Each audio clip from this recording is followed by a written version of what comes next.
What is the relationship between points, lines, and planes? Points, lines, and planes are the most basic elements that make up figures. If we place a single point, it feels as if a whole world is beginning. If that point moves just a little, a line appears, and if the line moves again, a plane unfolds. The opposite is also true. Planes are made of many lines, and lines are made of many points. Points, lines, and planes are both the building blocks of figures and the way figures are formed. A point has no size, but it defines a position. Because of this, even with just 2 points, we can think about distance. In mathematics, we first decide how to measure distance. Usually, we consider the length of the line connecting 2 points as the distance.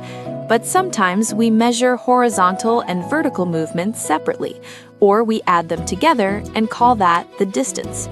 When we look at a map, we often imagine the straight line distance between 2 points. But when we take a taxi, the distance along the roads is more realistic.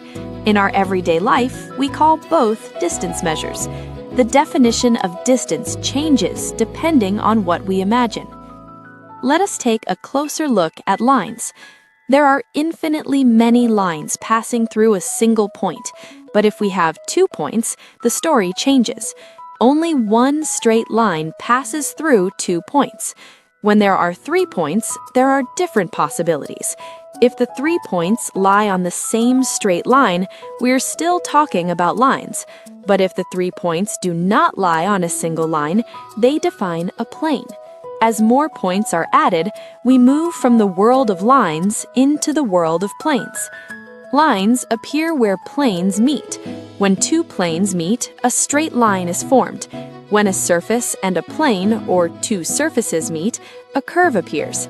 A single point is formed where 3 planes meet at the same time. Think of a box. Where 2 planes meet, we get an edge.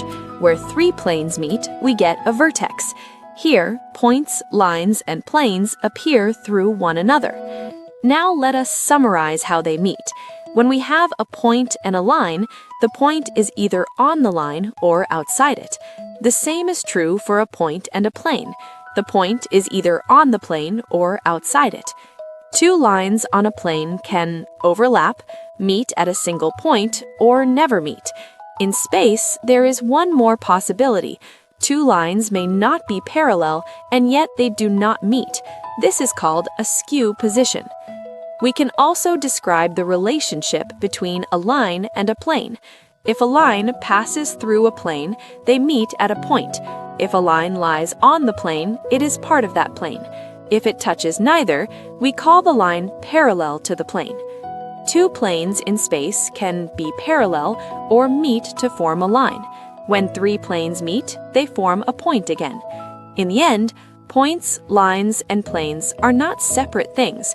They are connected through relationships that create one another and define one another. Lastly, let us picture the moment a solid meets a plane. When a plane cuts through a solid, a cross-section is left behind. Depending on the solid's shape and the cutting direction, the cross-section changes.